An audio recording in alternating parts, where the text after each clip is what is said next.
Alright, hello everyone, welcome back to another Venues cast. Exciting, we got 3 very good matchups for you. We have first up the 2 absolute titans of EU, Smash Dash and Jesters, and then Agi versus Clover, and then finishing us off for the night, it's going to be Flatliners versus Catgirls. Should be 3 really good matchups.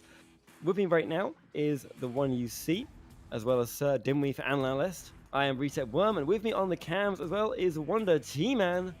So Luke, how are you feeling coming into this first one? Man, I am so excited for this first matchup. Smash Dash and Jesters, historically a very close matchup. I mean, last time these two teams played, I do believe went to 3 rounds within 6 points overall. I mean, pull it up. Yeah, 32-24 for Smash Dash. So, I mean, these teams are, I'm expecting a round 3 here, Retep. Ooh, calling it early. Round 3. We love to see a round 3, of course, especially in venues, right? These are like the big casts of the week. These are the ones that we really want to see, like the most hype games we can get everyone in for, and especially everyone who's joining us across all our different platforms. We have Twitch, we have Facebook, YouTube, we have people in obviously the venues itself, which is in Oculus. If you're not there, go check it out. Look at us in venues. But also, didn't we? I mean, anything else you have to say about these two teams? Obviously, we know how the Titans they are. They're both fighting up that Master Tier ladder. Anything you have about them? Well, just looking over that leaderboard, they're both 1 and 2 currently. You can see that on the overlay on the broadcast here. Both 1 and 2, so both not really safe from relegation. I know we still have a few more weeks this season, but you know, a second victory in Master Tier, I'm not going to say it guarantees your safety, but it puts you in a much better position to not have to worry too much about ending up in that relegation, kind of getting your way closer to that finals position. So you know, both teams really kind of needing a victory here. It's not do or die yet, but it's certainly something they want to avoid, and you know, that sort of do or die situation is something they want to avoid. So a victory here would be really important for both these teams in that regard, whether or not they're able to fight for that top 4 in this second cycle of season 4 here. But yeah, no, so notable there that both of them needing that second victory to really make sure that they're safe from that relegation for the second cycle. Yeah, man, that's such a good point here. The Master T so competitive. Oh yeah, he said like every single match on this ladder counts so much, especially at this level. But we are getting started now. First joust is gonna come out. The teams are in those tubes. Luke, take us in, my man. Thank you, Retep. And yeah, I mean, every match does count. Anybody can take rounds off of anybody at any time. So let's see who is going to win this one. It is going to be won by Smash Dash. Quickly getting that downfield in the neutral joust. Quick 3, but the save! Oh my goodness, Frogio sending that right back the other way. Yeah, right back where it came from, straight up there towards the Smash Dash side. We have it once again, is Jesters behind. Yes, Frogio! No, Watchdog takes it in, gets it done immediately. Look at that. That was, what, 16 seconds? Absolutely no time at all when they've started off. Jesters taking that lead. Yeah, I mean, what a phenomenal start here from Jesters, as that is going to get the just advantage now for Smash Dash. Let's see what they can do. It is going to be moved upfield here by Street Boo. Now to Sendo Target down to JBL. JBL moving around. Jukin trying to go for a back pass, almost read by the stack from Jesters, but it is going to pass up to Sendo Target. Sendo Target now across to Dage. Dage, long pass, JBL, no, another save, Froggy, oh my goodness, as Locky 11 is able to steal it out and get the clear. Yeah, getting the clear, sending it right back up all the way. In fact, the stack's there. No, they just shoot past it as Pajitech is stunned out, but Watchdog has the disc again. Watch him pass behind to Froggo. Froggo over the cart and Locky. Oh, lovely play there. Some really nice control from Jesters as they pass that one forward, back, around the side, and then in to get it done. 4 points up.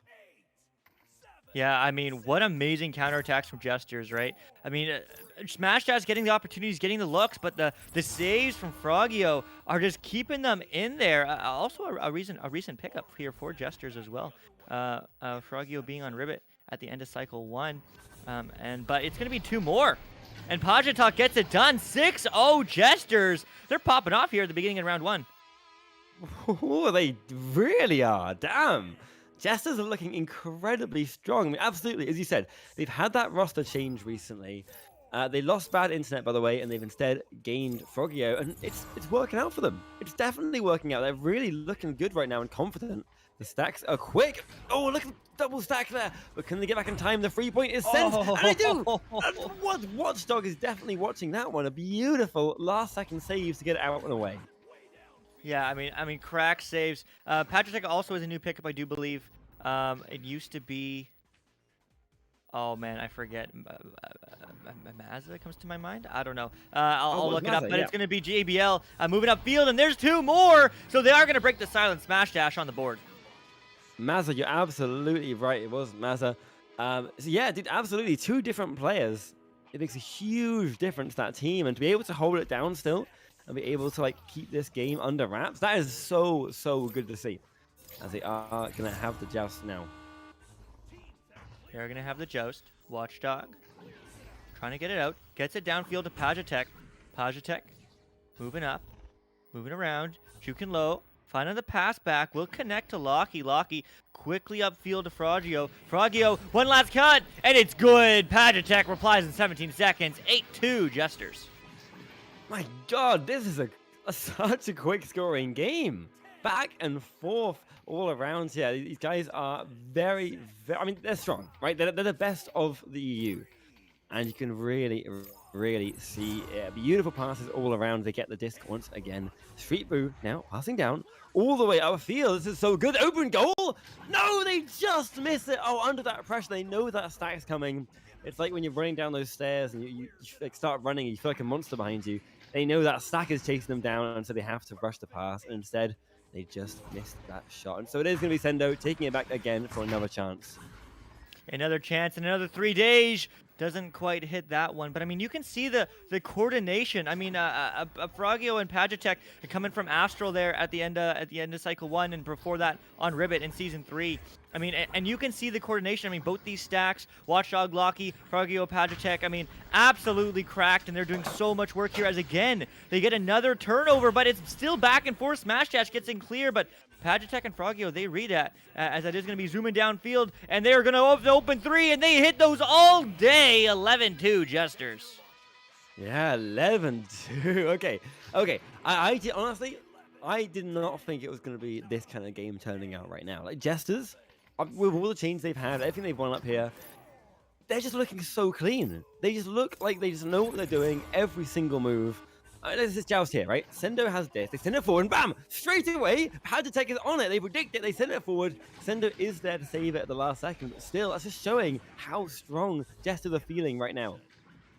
Yeah, I mean, they're feeling so good. As I said last time, historically, when these teams met in Cycle 1, it was a very close game.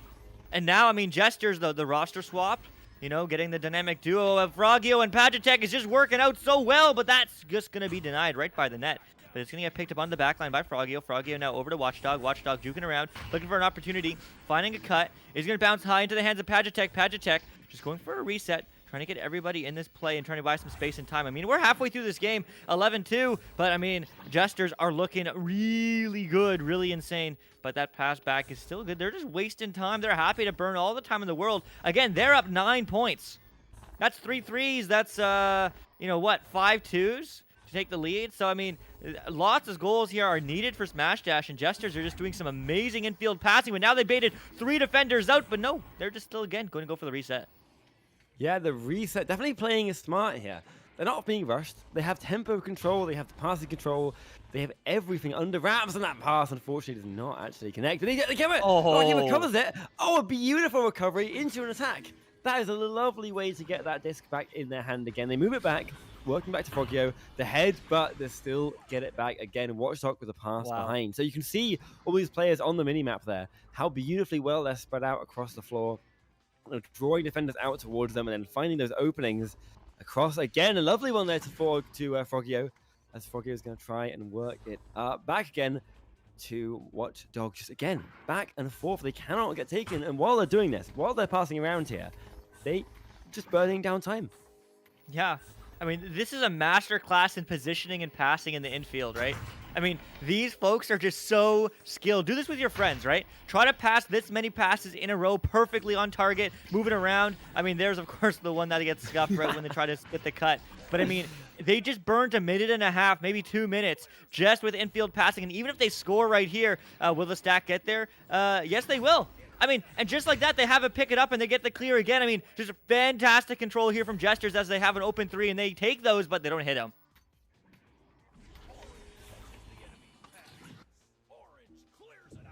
He's going to get sent downfield now, bouncing around, but is going to get picked up here by Street Boo, as he's going to cut the cross, and maybe he's looking for a 2, the bounce shot, but no, going to bounce around. Smash Dash, no goals to be found, but now they get it. Sendo target, sending it in. 4 points on the board for Smash Dash. 244, wow.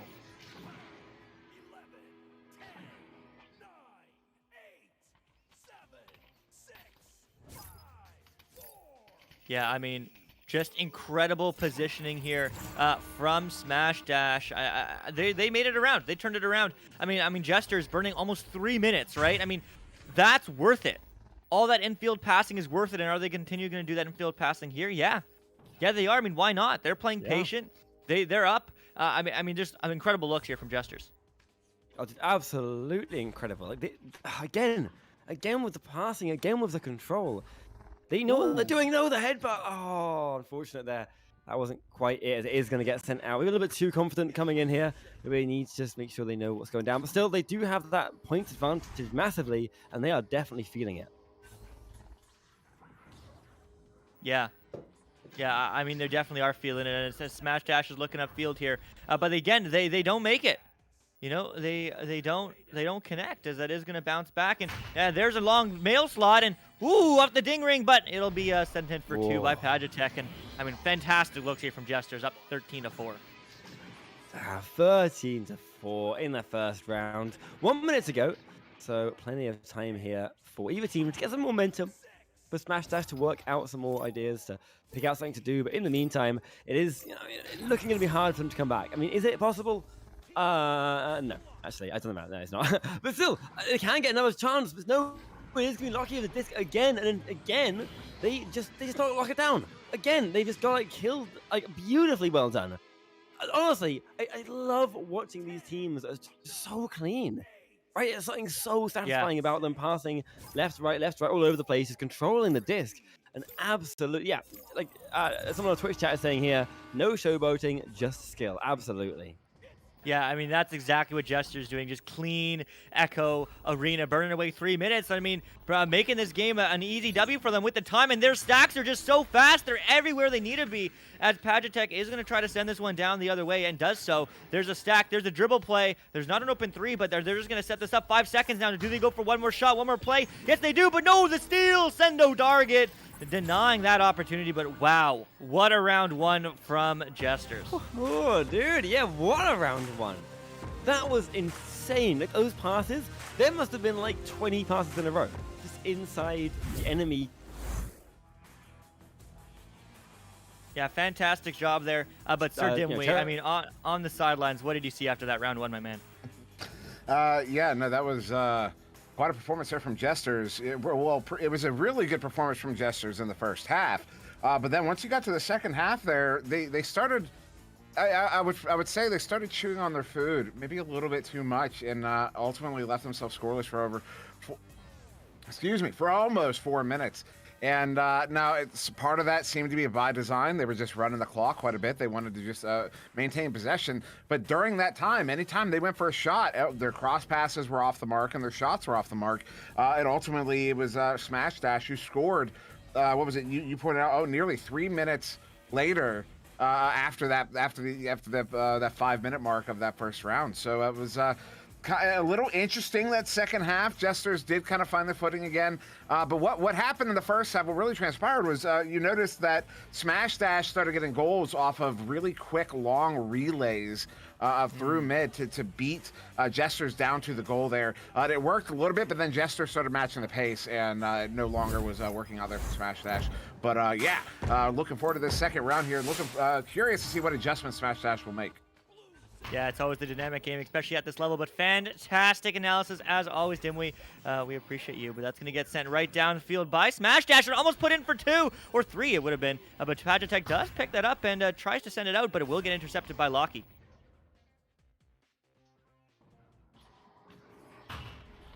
It's going to get picked up by Frogio. Now over to Lockie. Lockie batch to Watchdog. Watchdog looking for the option, finds Frogio. Frogio to Pagetech. Pagetech driving in, looking for the cut, and oh, what a pass. Frogio getting 2 on the board. Jesters up 2.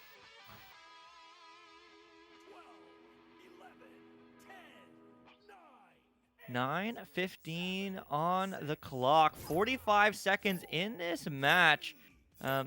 As it is going to be moved the other way now, 2-0. Jesters, I mean, they're here to play. They're looking clean, but there's a interception, and just like that, it's 4-on-2, and it seems like they just are unstoppable in the bubble this round. 4-0 Jesters. Yeah, 4-0 is a ridiculously strong start in like a minute, right? 1 minute, that's it. All they've had. And they've already got this game under control right from the start. You know, and they carried momentum over. Carrying momentum over can be hard between rounds. Sometimes your opponents get the time to think things over, to decide what they're doing, and they just change a lot. But right now, they're just showing that control that they've actually, no matter what you're doing, no matter what Smash Dash are deciding right here, they're just not being able to do it enough to Jesters for, stop them with their attacks. But no, maybe they do answer. They take it back straight away. Smash Dash is going to show that up with a lovely attack. 2-4. Yeah, I mean, what a great look. Smash Dash coming right back. Only took 15 seconds from the early quick goals of Jesters. This looks like it might be a higher scoring game. But let's see what Smash Dash can do, as Lucky 11 on Jesters likes to call this the Job's disadvantage. He doesn't like having control. He likes being able to read that all day. But he does get it through the midfield, and that's going to be the stack there ready. Lucky 11 diving in, looking for an option, and gets 2. 6-2 up for Jesters. Oh, up 4. Okay, confident again. They have it back. They had this just now. They have it again.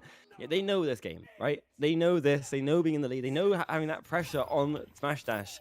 And that's what they're thriving on at the minute, is just being able to push down on Smash Dash, not give them a chance.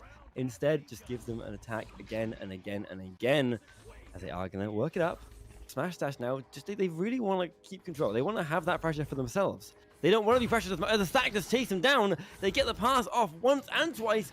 No, they just can't quite. No, they do. Never mind. They get it back in time. The stack is so quick though. The side is Jesters. Take it back immediately with their stack. It's so quick and just send it through for the clear. Yeah, sending it through for the clear, as that is going to bounce around. But Jester's not going to be able to be getting there first. Instead, it's going to be Street Boo sitting it down. But the back pass effectively from the stun is good to get to Smash Dash, but it's not the clear they were looking for, so we'll be Lucky 11 picking up this one. Sending it back now. Watchdog looking high. Bounce pass. Oh, the stack reads those and gets 2. What a play! Up 6, Jesters. Well, up 6 from the start. All right. Yeah, so honestly, Jesters have some really insanely clean gameplay coming through here. Like, Smash Dash is doing new things, and we're seeing that. We're seeing it working. We're seeing the attacks coming out. And that last one so nearly got in. It nearly worked out. It was like millimeters away from being a goal coming in again. But didn't work out just yet. If they can hold that together, if they can keep pushing that, then Jesters could be in a dangerous position, as they do get it back. They do get it out. It is sent through. Who's going to be there first? But no. The Jester stacks are just too quick. Before the Smash Dash stacks are even moving downfield, Jesters has the disc once again. Yeah, I mean, Jesters seem to be everywhere they need to be. There's fast recovery, fast stacks. I mean, we expect the speed at this level, but I mean, the recovery times to get those stacks together here from Jesters is just incredible, as they are all over the place, everywhere they need to be. But the stack breaks apart, though, so will be Street Boo picking up this one and trying to send it up, but the stun does come through, so it's going to get picked up here by Watchdog, and Watchdog sending it right back. Yeah, right back, all the way downfield again. They're going to get it. Pagitech steals the disc to Frogio. Frogio's going to work it up, take it aside, and Watchdog takes it in, and that's going to be a nice 2-pointer. 8 points up. A very clean lead, as they are taking control of this once again. They want to knock back Smash Dash, right? But we're only halfway through this round, and we've seen Smash Dash doing new things, and we know, as you said, as Lockie always says, what they've done to you in half a round, you can do back to them. So Smash Dash, maybe trying to use that philosophy against him right now. maybe. I was going to say, Lockie doesn't want that to happen this time. He wants to keep it going, but it is going to be sent back and right into the hands of Frogio, who does get pressured, but somehow still gets the shot, or the clear, but doesn't quite go through. As it does bounce back into the bubble, almost 4 blue, 4 Jesters. But it is just going to be juked around, just moving around the floor there as Pagitech sends it to Frogio. Frogio, long shot. Oh, it's a little bit too low, and that is going to get read by both teams, so we'll get picked up by Smash Dash and sent out. Yeah, sent out. They chase it down again, but no, not sent out enough. Jesters have it back. Pagitech walking forward. So you see Deja trying to get the pressure on him, but of course he's just going to pass back and let them find the openings. Like, if you look at that mini-map once again, you can see the positionings of everyone laid out so clearly in that lovely box formation. It gives them the opportunity just to pass it forward, back, sideways, like so many openings, and they don't need to push. When they're this far up, they don't need to push forward. They just need to wait for an opening to come to them. As players start to push further forward, the defense starts to spread out and try and push them. every single time there's one goalie and 4 attackers, you just can't mark them all. Yeah, you really can't. I mean, Frogio and Pagitek new to the Jesters. I mean, as I said in round 1, the stack, the chemistry from them coming from Astria and previously Ribbit in Season 3 is just phenomenal. And there's another shot. What an angle. Pagitek, 2 more to the board, 12-2 Jesters. Oh, very clear. There you go. That's what we're saying about like them waiting to find that opening. They had no rush. They had absolutely no rush at all. They could just burn all the time in the world. You can't mark all of them, so as soon as you open and mark one other player or try and pressure the disc, one player is now open. They can pass forward, and when you make a single mistake, that's what gives them that chance to chase you down and get the disc. I mean, it's beautiful to see. Honestly, it's beautiful Echo Arena gameplay, and it's really, really great to see. As they're going to take it once again, Jesters with the disc, the pass up to Frogio, and now they're going aggressive. Now they're working upfield. Pagitek is stunned forward, but they're going to go straight for a goal instead, and they're going to pass back. Yeah, they are going to pass back. I mean, as Dimwee said, I mean, the passive passing is still skillful. I mean, it definitely, as Sudi Sue said as well in the Twitch chat, she was saying that just clean. There's not showboating, just clean passing, burning time away. I mean, it works, right? But as Dimwee said during the break, if when they do try those cut passes, if they don't connect, then maybe they're shooting themselves in the foot too. But they are up 10, and I mean, that is quite a bit. But this clean passing is going to maybe work in, but no, not into the bubble. Just backing up and sending it for a reset. Yeah, backing up actually is so important. I think that's one thing that these some teams, low-ranked teams, sometimes miss when they're getting these attacks. They're pushing into them. Is they commit too much to that push, and you just can't back out. These master tier teams, you'll see them again and again. They'll go forward for an attack, and then if it's not working out, they'll take that disc and just walk away a bit. Make your defender come to them, find an opening, and then get it through. As it is going to get cleared and Jesters side, but of course Jesters are there. That's so quick. They send it upfield once again. It's going to charge up. They missed that one, but they have a chance again. They ding it. No! Oh, they just ding the top of that goal, and now Sendo has a chance to send it away. Yeah, sending it away now and sending it downfield to Watchdog. Watchdog going to send it right back here to Pagitek, and Pagitek hits those all day, all night. 15-2 Jesters. Oh, my goodness. Oh, my goodness, man. Insane. Honestly, this is beautiful, beautiful gameplay. This is the kind of stuff that when I'm playing with my team, and this is literally all I would ever want to do, is just try and copy an inch of what anyone here is doing, because both teams are playing. Oh my god! But here's the thing as well, right? Smash Dash, they just can't show off at the minute. They can't show how good they are because Jesters are doing an insane job of shutting them down. As they are going to get what was that? What? Again? No way! That was a ridiculous save there from Rocky. Oh my goodness. For any of you folks new to Echo VR, I mean, goalies are expected to save like 15%, and that means they're absolutely cracked.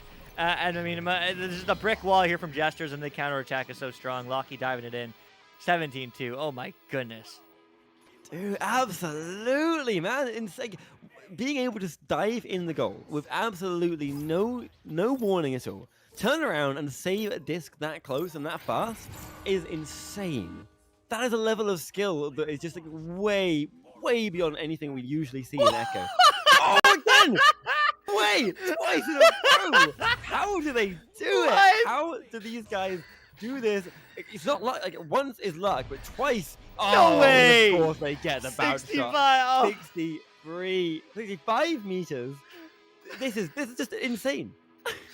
What is going on? That's a way to end the game. Jesters ended up 18. Oh my goodness, that was a sight to see. Dimwee, what they do? What? How do we do that? What happened? I want to know. I'm gonna be honest, man. I don't understand this team. Because here's the thing. Like, well, obviously they dominated the game. Clearly, they very easily could have gotten a mercy if you look. I mean, they win by 18 points, and they spent almost 2 minutes just passing the disc around in the offensive zone. So I mean, they absolutely could have gotten a mercy here. But what's really interesting, is to me is that they show such control. They're so fast and they're so quick, and when they are doing that thing where they're just kind of passing the disc around and just burning time, when they lose control, they get control back because the other, Smash Dash would get it, clear it out. You'd have a stack race, and every single time Jesters would win it. Not only would they win the race, but they hit the target every single time on those races. So they had that some extreme control there. But then once they got to the bubble, they seem to have a little bit of trouble. Although it doesn't actually look that way on the scoreboard. So that's what I mean. I don't really understand this team because that was a ridiculous game. And then of course, the absolutely clutch saves at the end there that were not even necessary. They're playing as if the game is on the line, and I don't understand. I really don't understand this team at all because they're all over the place and still dominant. It's a little ridiculous. I'm gonna be honest. Yeah, honestly, absolutely. It's crazy. It's absolutely crazy. There's nothing about that. Whatever. We talk about this for days and days. We do have more matches to come to in a minute. Meant to start actually right now, so perfectly on time. But seriously, I think honestly, the biggest thing that stood out to me as well, you highlighted it there, was just that control, right? The level of control. They had the disc, they lose it, they get it. You're absolutely right. Insane, and so excited to see more of them throughout this. But we do have more matches for you guys, so do not go anywhere. Following up that one is going to be the two absolute titans again of Agi Edge versus the new team of Clover, only been here for quite a while now actually, but under a different name, I believe. I'll say that. Regardless, they are going to be coming right after this, so hold around and we'll bring you that in just a moment.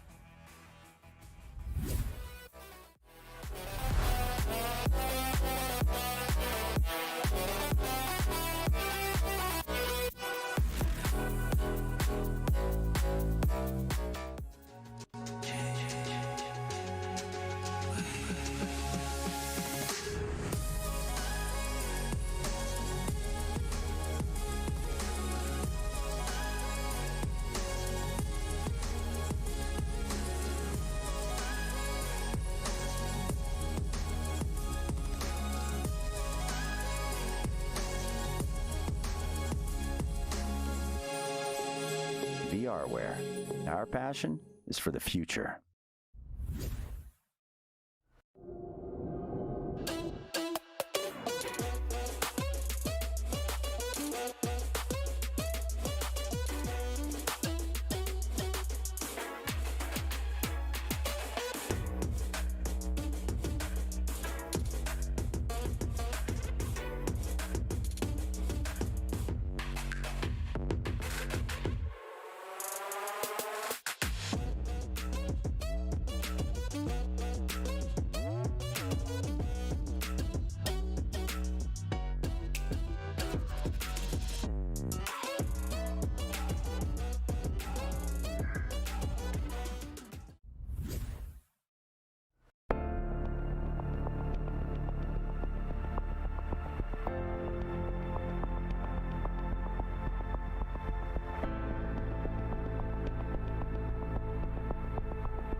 And of course, we've got the New York Kings on the left in orange, Ender, Shambitsky, Oculus, Hitter, Cruising, and that is the Kangaroos on the right, blue, Leverage, Zenit, Speedy, Mad, and that is a shot opportunity there, missed currently by the Kangaroos, another one, there it is, Leverage, second time the charm, gets Speedy, of course, Season 0 champion with Illuminati is Strembitsky.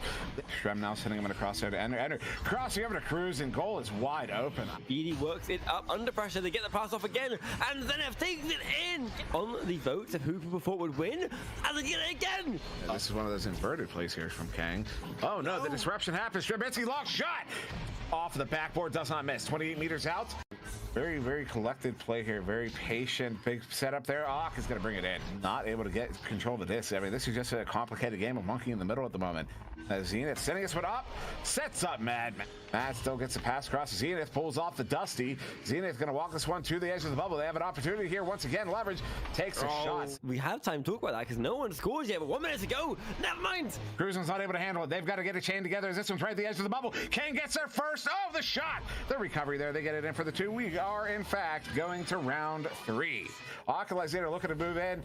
Going back to, who was that, Ender? One step at a time, closer and closer as they are. No, never mind. Because it's taken. Just like that. Stop. Oh, my. As our lovely sending us in the near side tube. And Matt trying to track it down, though. That would... What? Force your Kings. No, headbutt. Accidental headbutt. This could be it for them. And it is. Oh! Mad gets it stolen. Cruising there. Nice slap pass there to Alkalizer. Looking to cross that one up. Hits Ender. Gets a 1v1 on the goalie. Certainly, next goal as Speedy sends it down below. This could be it. This could be it. The stun. The second. Mad. And Mad gets it. This would be a major upset. They have 10 seconds. Alkalizer sending that one through mid. Out of reach is Strimbitsky. It's going to turn over. Lovers with it with a clear out. 5 seconds. The Kangaroos have just beaten the New York Kings in 3.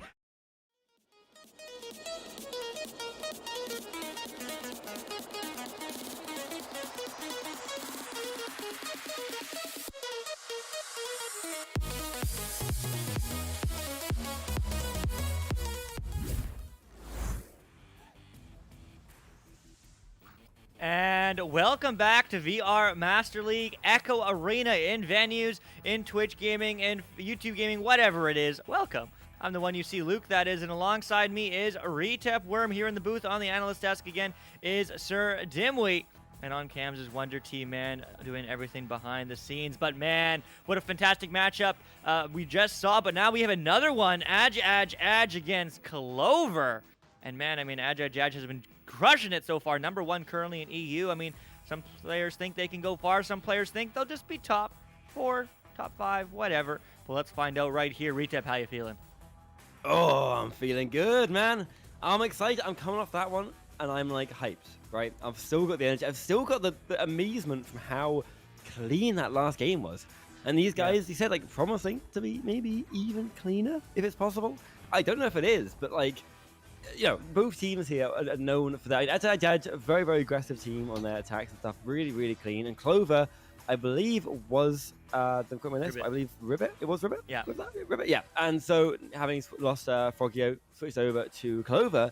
I haven't seen them play yet. I'm excited to see it, you know?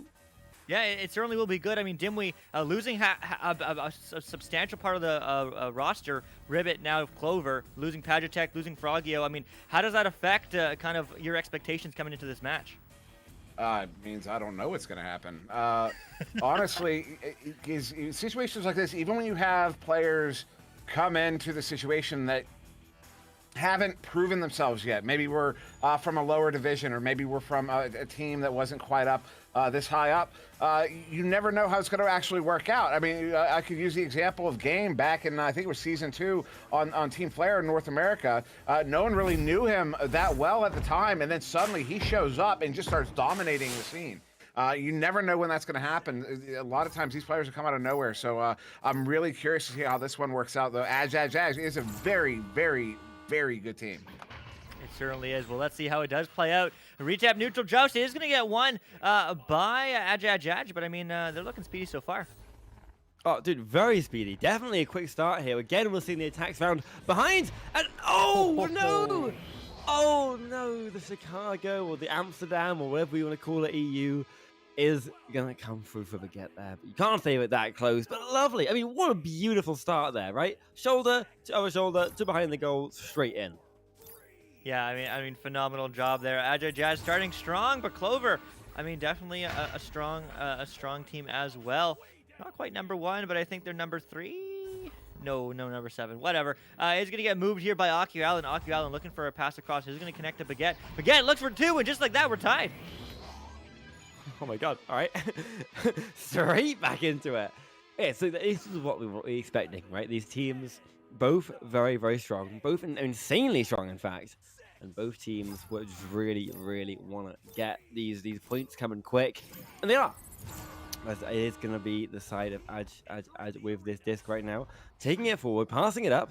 National with that disc, sends it forward all the way, but no, not far enough. As instead, Clover's stacks chase it down and send it away once again as it flies up, and this is good. They take it back. Oh, what a beautiful turnaround there.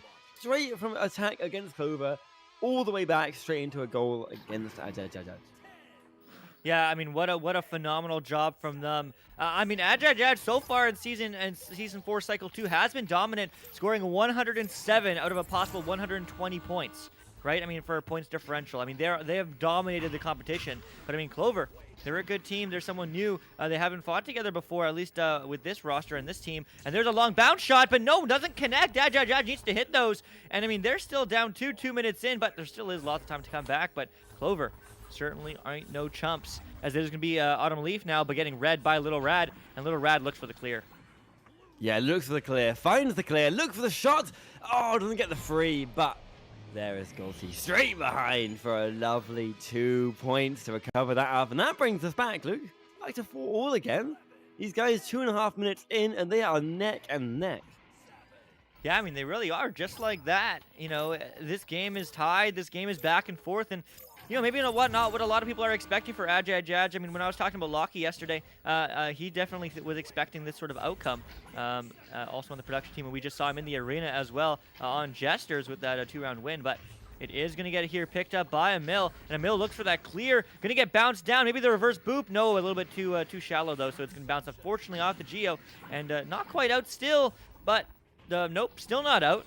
There are times the charm actually, no, it's going to be a turnover, and Galti gets the reset to Little Rad, and Little Rad sends it back in. Yeah, sending it back in, sending it forward, then National Agency works it up, takes a shot, takes it in, Email gets it done. A lovely cut there. You see the speed of that cut. Like, they had this there, they had it for like mere seconds. They had it for just a moment, all they needed, and then immediately, bam, just as soon as that cut comes in, the pass and the cut finishes it off. Really nice aggression to get that goal. Yeah, a phenomenal job, as it is going to get moved back, but read by Agi. No, not quite. It's going to be Baguette now here with the disc, still moving, trying to move downfield, juking around, finds the pass across. Galti now going to have it. Edge sending it downfield, but there's no option. It's just going to be the stack trying to read that, and they do get there first. Uh-oh, as they're looking for the pass, the cut, the cross. No, not quite connecting, but it will bounce back into the hand of Little Rad. Little Rad up high. Emil looking for a cross. Ooh, not quite on target, and with that speed, it will get turned around. I mean, it's stolen, but stolen right back as Baguette effectively gets the clear. Yeah, gets the clear back, and they send it up fields again, bouncing up, all the way. They have it, and they have a shot. No! Oh, they shoot past the goal. Oh, that is unfortunate. That is not what you want to see. Not what you want to do. Under the pressure, a little bit too much of a flick. Maybe it's a Quest 2 flick. That classic overshoot. But still, Galti has a disc again. They take a shot. Oh, wow. All right. That is a beautiful way of doing it. Right into that top pocket, getting it past the goalie. And now they're 4 points up and starting to pull ahead. Yeah, 8-4. I mean, Agi coming together. A rare miss there from the backboard in Master Division. I mean, most 99% of the time they get hit. But hey, you know what? They all, everyone is still human too. Nevertheless, Agi pulling through, getting the top pocket. What a shot. But they're still able to get here again. National Agency, though, getting stunned, so it's going to be turned over here. Autumn Leaf now connecting to Baguette. Baguette looking for the long clear, but it's going to go right into the hands of Little Rad, and Little Rad's just going to send it right back. Yeah, right back up there to Awesome, straight back where it came from. They want to get some points of their own. They want momentum, but Agi says no. They say absolutely not. The stack's there too quick. They just take it back. And it's kind of familiar to that last game where we're seeing that as soon as that clear comes through, the stacks are just too quick. But this is different. This is definitely different. They have a shot. No! Oh, just too high. They recover it instead. And they swing up and above. Awesome Leaf gets it done. Nice goal. And now 2 points aside again. Yeah, 2 points aside, 8-6, 4 minutes left. I mean, this is still anybody's game, as it's just a 2-point game. I mean, Clover scoring a 3 would take the lead. That'd be insane. But Agi have another opportunity here to score 2 more to extend their lead, extend the score. But that's a short little pass to Galti. Looking for the long pass, connects to Emil. Emil kicks him back to that. What a shot! 18 meters a second, 11-6. Wow, yeah, okay, really clean. Really clean attack. 11 seconds is all they need, even with a goalie. Like, you can get 11-second goals where you pass up again in an open shot, but against the goalie, to be able to get that close and have an attack that clean set up, so you can manage that, is honestly impressive. It definitely shows the rank of these guys, the ability of them as that shot goes forward, but the Autumn Leaf swings into Katia. No! Oh, they take it back! They take it back once again. It is sent through all the way upfield. Little Rad takes it. No, bounces back once again, as it is going to be bouncing down on the floor. National with the disc. No, Baguette with a shot. Open goal! They just bounces the wrong side. Yeah, super unlucky. Just a little bit out as there's a little bit disco disc, but it is going to get picked up here by Agi Edge, who is just going to look the other way now, moving it down to the field. Autumn Leaf, though, connecting. But it is going to be Joshy T. And now across, but no. Going to get National Agency, and it's going to get cleared out. All the way through, all the way downfield, but bouncing in. No, it's going to bounce into the hands of Blue, maybe. Oh, yes, actually. Galti with a play, but does get stunned, and Baguette sends it the other way. Sends it the other way, sends it out, sends it flying upfield. The stacks are there. Can they get there in time? National has the disc once again. And do not want to lose any points, and their stacks are just so good. As they are going to get it back, Oculallen takes it up, takes it away. But again, oh no, the stack's there right behind, like a little shark chasing him down. Joshy T gets it and gets it done this time. He does not miss. He gets a lovely 3-pointer. And now, with just 2 minutes to go, we are 2 points apart. Just 2 points apart. I mean, lots of folks thinking that Agi Edge has this in the bag. Clover, they have other ideas. They're feeling lucky, but it is going to get picked up here quickly. Sent downfield by Agi Edge. Clean passing so far. One last, the quick relay. It's an open 3, but they don't take those. They just juke around looking for the cut play. And the save! Autumn Leaf. Oh my goodness. As that is going to get cleared down the other way. And oh my goodness, there's an open 3. The bounce shot. It goes in. What? What a shot. Clover takes the lead, 12-11. Oh my god, what was that? That was a beautiful shot. The goalie tried to save it, but I think it bounced behind them.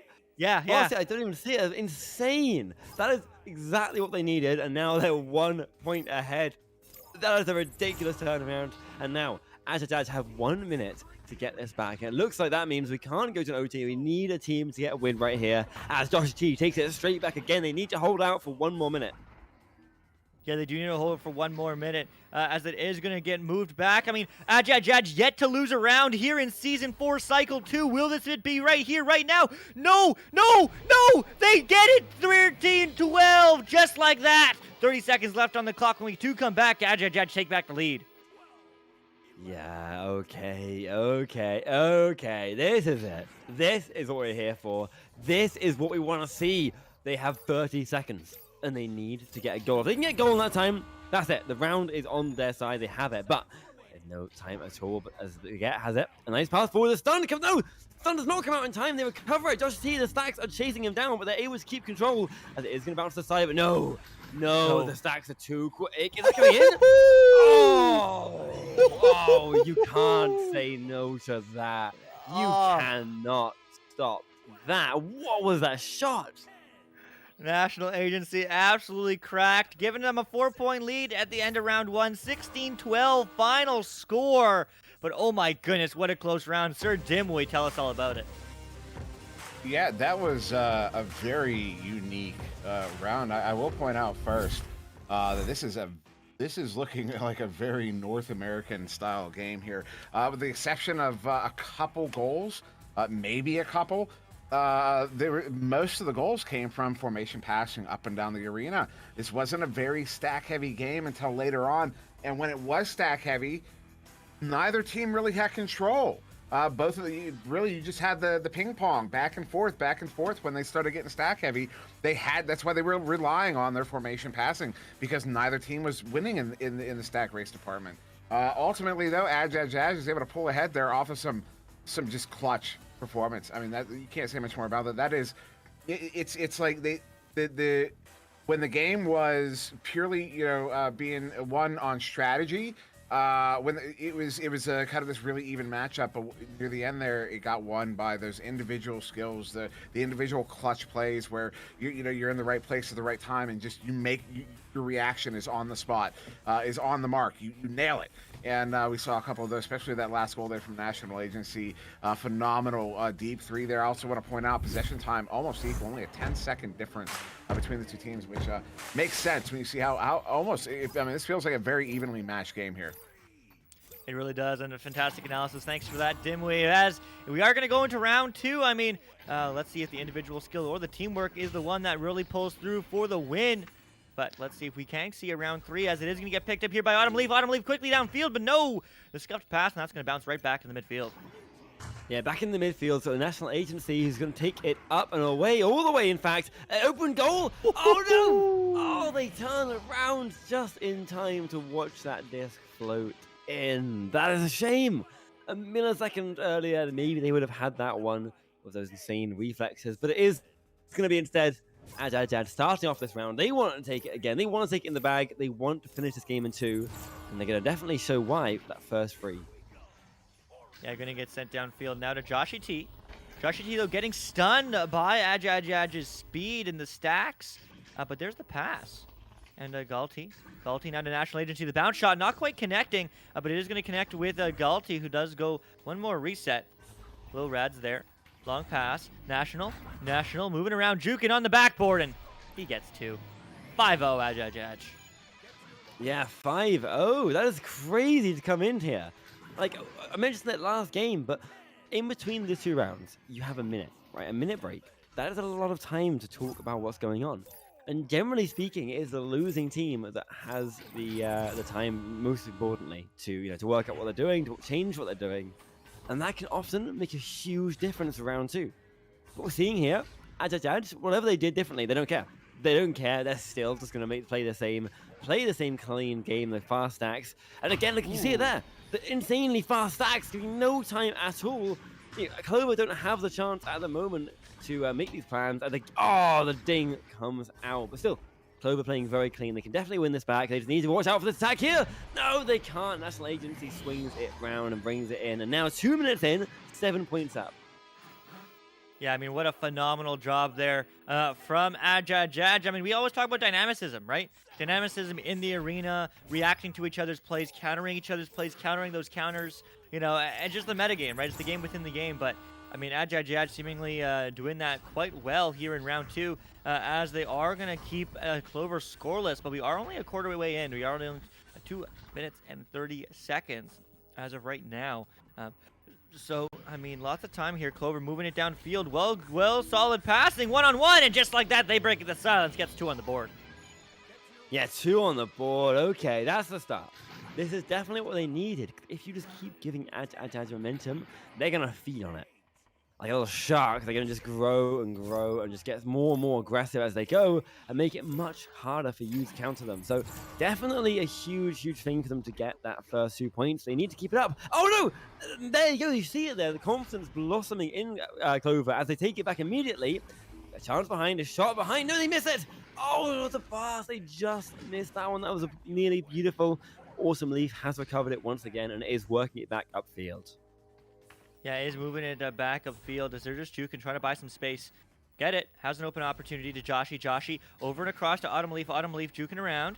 Moving quickly, but not quickly enough as Agi Edge Galti is able to get that one safe and sound down the other way. And the stack for Agi Edge is there. They're ready. But they are going to take a little bit too long, so there's a goalie back there ready to go. And Little Rad does get the turnover. I mean, Agi Edge, all those players known not only for their team play as the team named Agi Edge, but also for their individual skill. So, I mean, definitely lots of juking, lots of shooting abilities. And it looks like there's going to be one option right here. Diving in and juking through. Gets 2 on the board. 9-2 Agi Edge. Oh my god. Wow, Agi Edge are insane right here. We're 4 minutes in. 4 minutes into this round, there have been, what is that, like 5 points scored already? That's like so many. That's more than 1 a minute. Very fast paced here, and almost all of them have been Agi Edge. But no, the missed pass.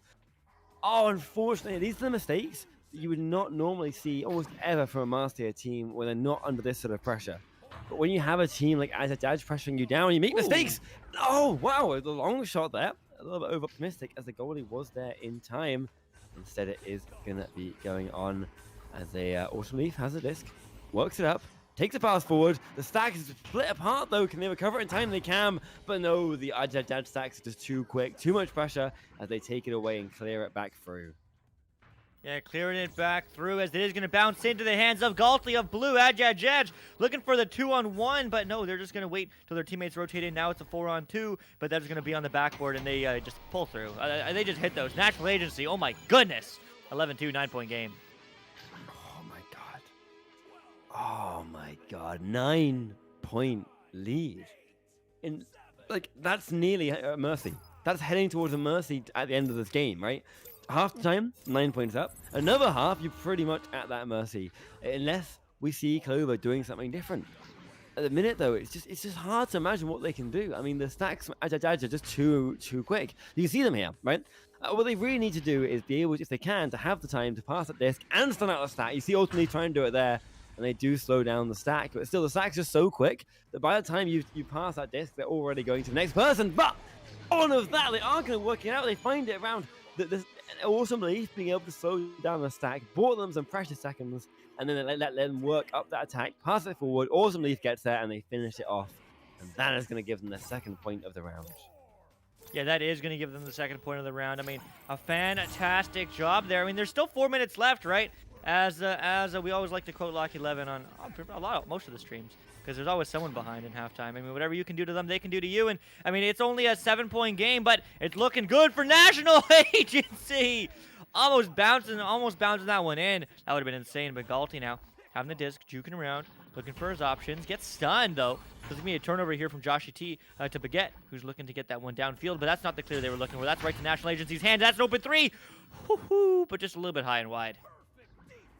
Yeah, high and wide and not where they wanted it, as it is going to go past again. They take it back. They have a shot. Awesome Leaf. Did he hit those? Oh, unfortunately, not that time.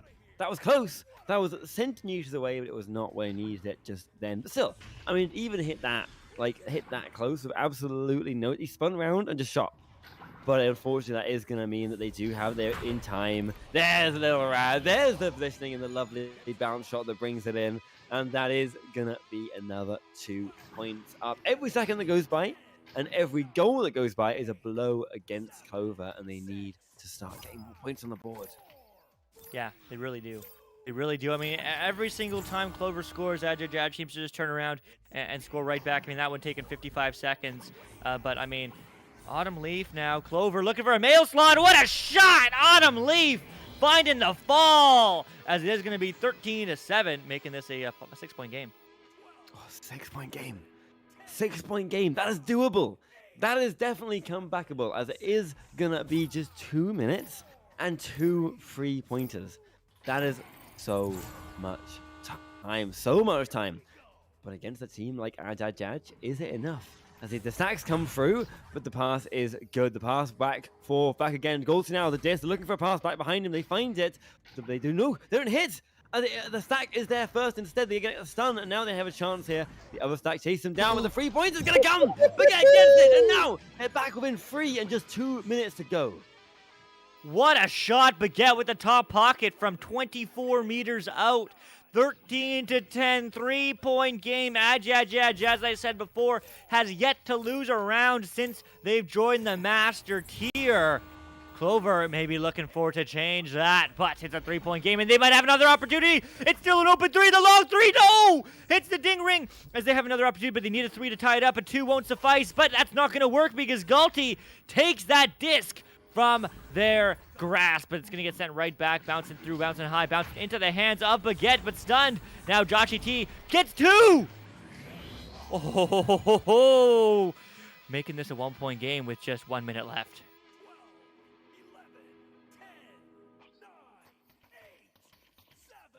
1-point game.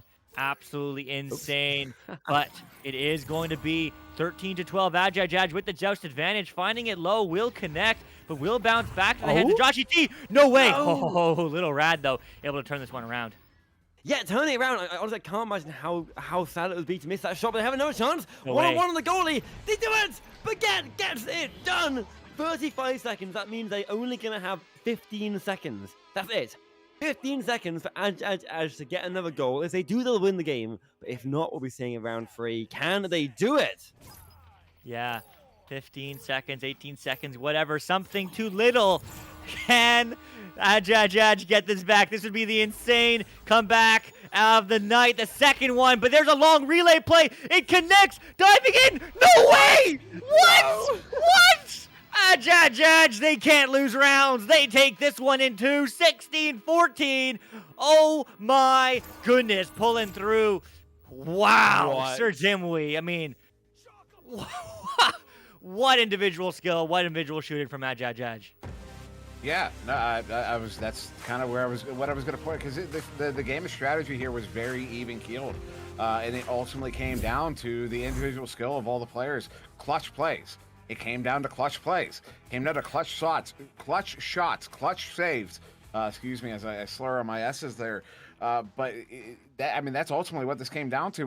The speed was moderate. It wasn't a super fast game. You know, neither team was able to rely on that clear, but there was some clear and boosting, but it wasn't something that was overly relied upon. A lot more relays, a lot more formation passing, a lot more cut passes in the bubble and things of that nature, cutting up the defense and getting behind the defense.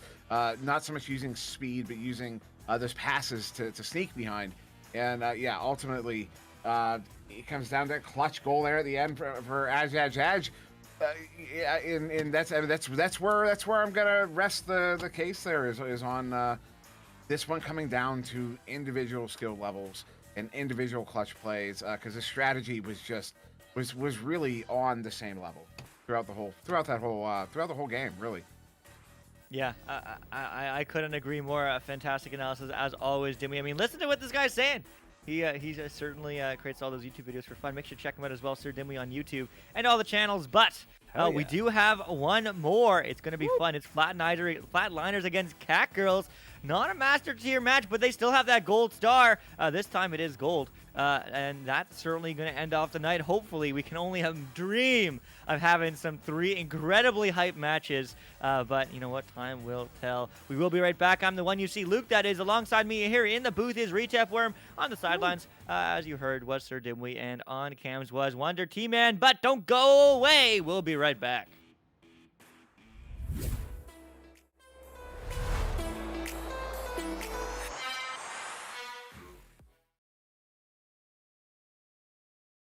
Not in. It's a chain only just getting back. It's Konga's right there at the goal. Shot off the backboard. They're going to get that one in. They need to find something here, and they're going to find it. What we kind of, learned to expect from this Ignite team is Jay Walker look for a shot there. He's going to plant that one. Ignite on offense with the duck is going to be JJ with the drive. Jay going to find it. Oh! Sends that one across into the hands of Jay Walker. Jay Walker takes a shot, hits the 3 on the goalie. Coming back on defense will be the Kings, though. A nice stun out and a nice save from Cruising. Game's going to get that one picked up. Bring it in. Oh, stop there. Oh. No. Shrem is going to send that one over to Ock. Ock bringing it in, juking one, sends it in against 2. Sending that right back to Ryan. Ryan off the post. Ryan finding the angle. They've got a 3v3 moving in the bubble. They're going to attack. They're going to strike. They're going to take the second round. They're going to force a third round on Ignite. That's a lot of stuns coming through. That's the lead. That's dangerous. Off the shield. Jay Walker takes a shot. Jay Walker hits a shot. Kings are going to send that one for a long pass. They have an open goal opportunity. That one's going to be good. Game with a teammate holding on. That's going to be a stop. Open goal. Open goal. That's it. That's 3 points. Sending that one in the hands of Game. Game takes a shot. Game hits a shot. They've got a 3v2 here in the bubble. Strap bringing it in. Off the backboard. Hits it for the 2. I don't know what's going to happen. Ryan sending it in. Ryan to Jay Walker. They get it in for the 2. That's the game. Ignite just took it into 18-17.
And welcome back, everybody, to another exciting matchup here on this very special venues showcase here. Where we were in Europe, now across the pond back here in North America with Flatliners versus Cat Girls. I am Atsiremui, joined by the one you see well, it's stage. He's staged right, but I don't know if that's my right or my left. Either way, Luke here with me, and then of course Retep Worm on the sidelines for this one here, and Wonder Teammate still on the cameras.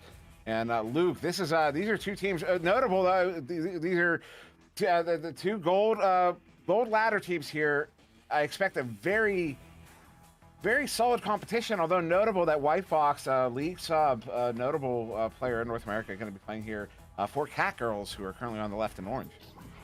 Yeah, it definitely is notable with that league sub, but I am very much expecting a close game. I mean, all these players have been around the block. Yeah, sure, they're aren't literally quite as experienced as those master tier games we just saw, but I mean, they're already there. Gold, especially high gold where they're at, is they have the fundamentals down. Now just consistency, putting in the reps, I mean, and both these teams, I mean, they've been around. They know what's going on, so yeah, definitely expecting a close matchup here.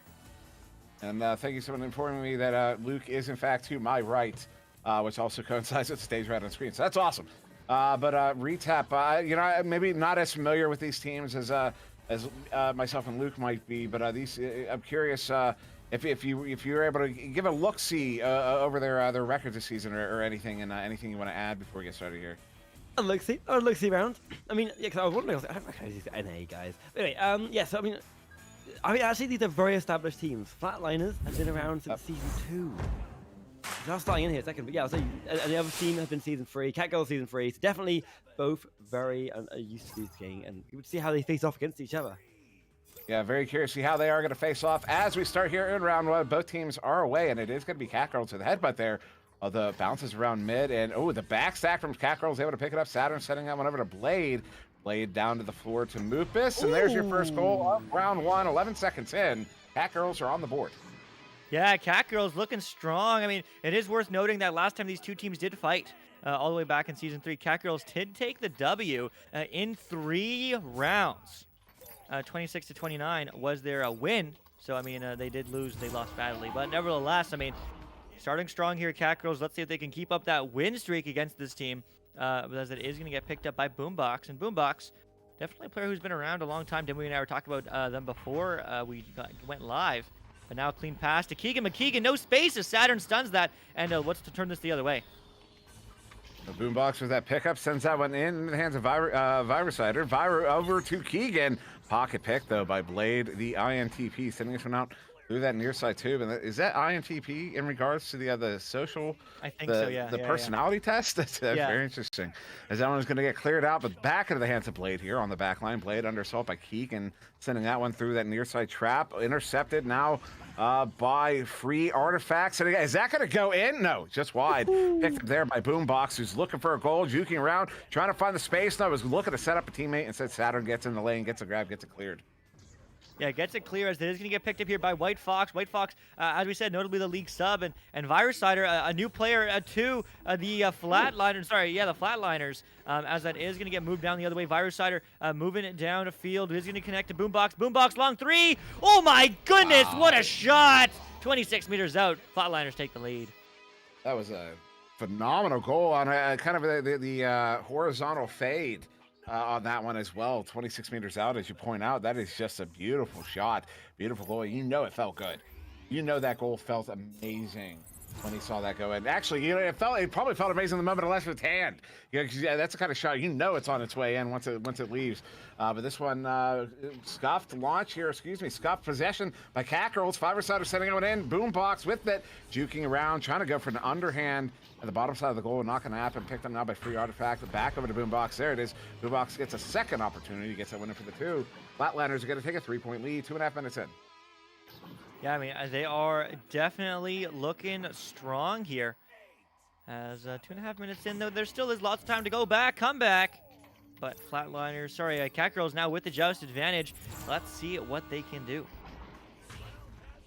Quick pass there. Blade sending on to the left side tube. Unfortunately, nobody in the area. And we'll turn over to that back stack. Virusider sending this one in, although those bounces are not favorable. Free Artifact trying to track it down. It'll ultimately be Saturn getting there first. So stunned out by Virusider. Sending him out across to Boombox. Boombox down to the floor. It's Free Artifact who gets a free shot. Takes it on the goalie there. And Flatliners are going to take a 5-point lead.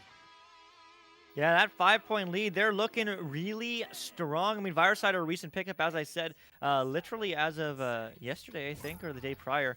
So definitely a valuable addition to this roster as they're up 5. Last time these two teams played together, as I said, Kangaroos took this game.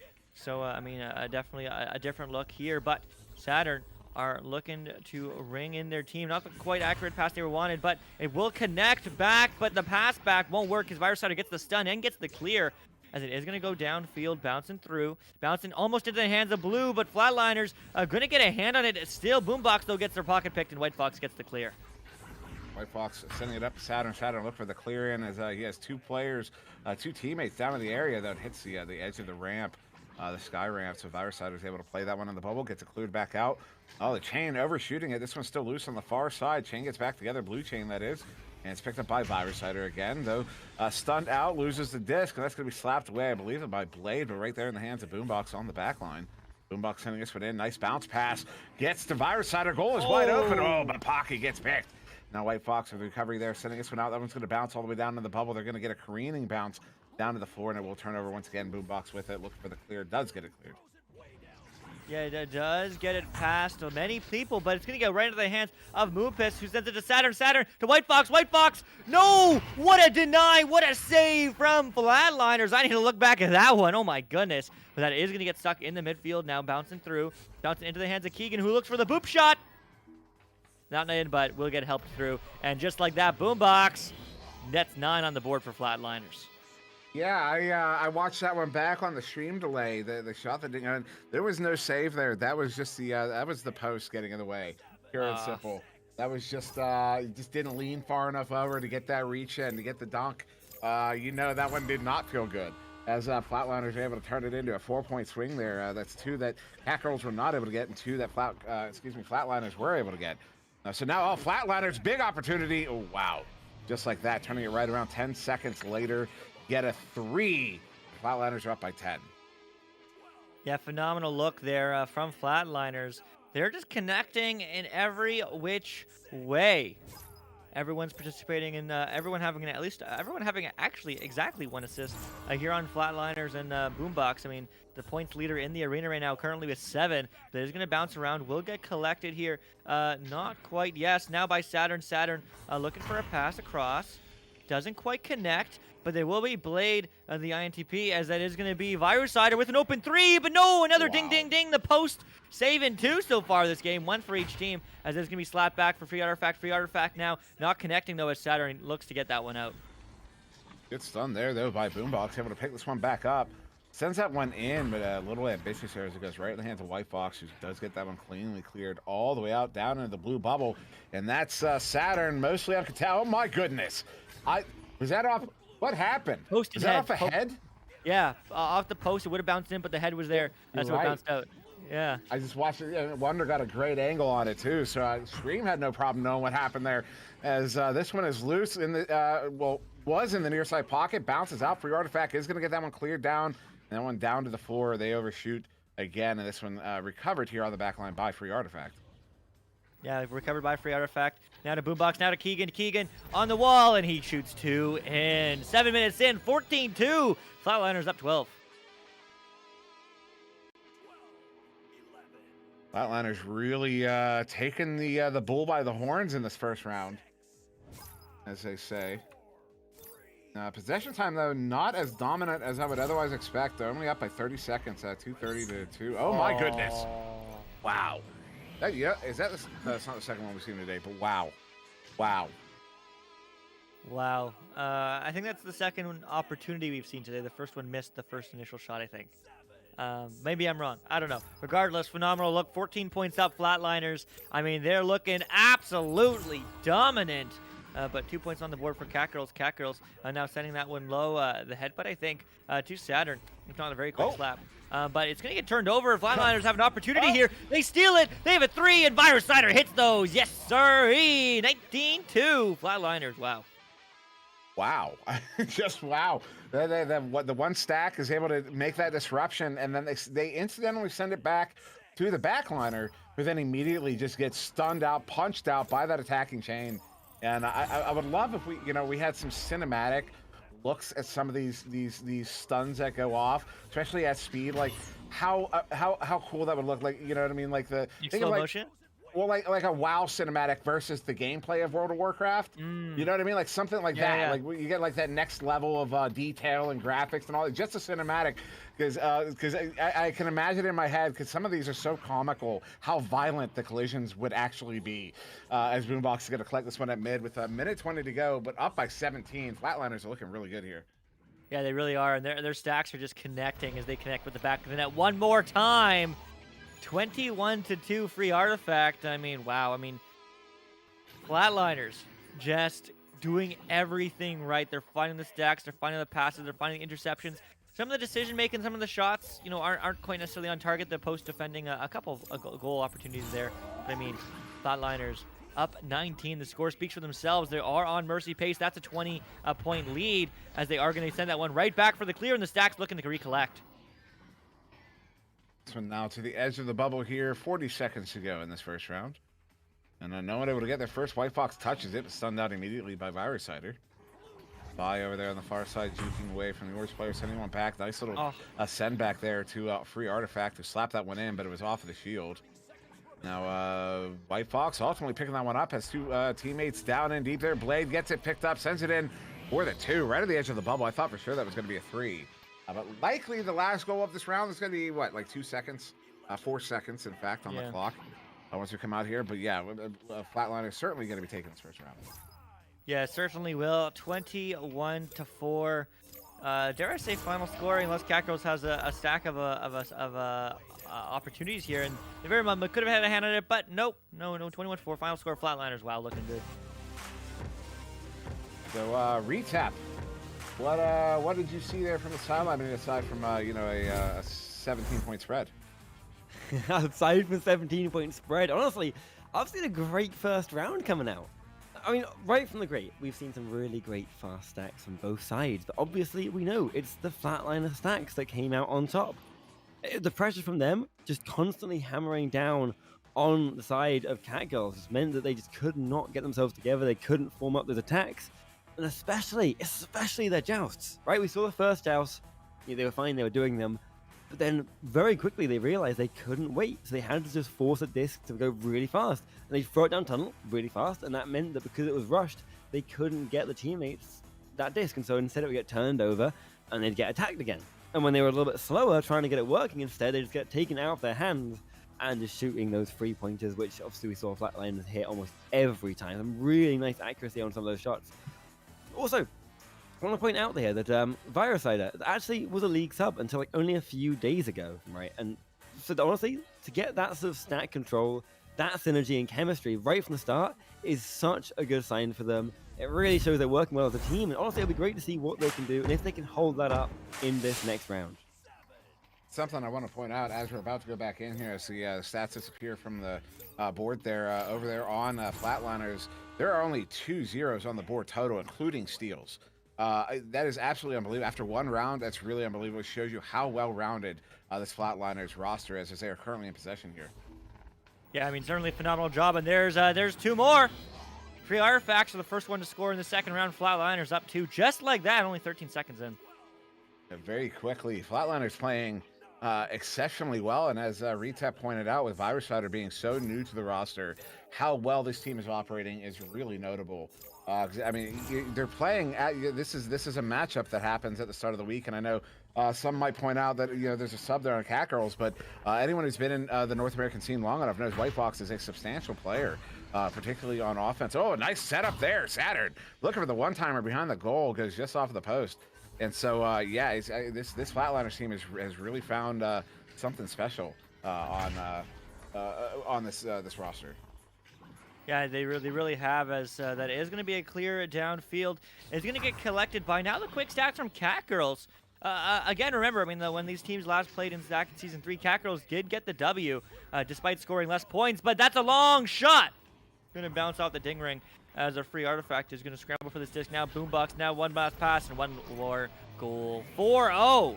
Flatliners, wow. That's nice coordination there, nice persistence.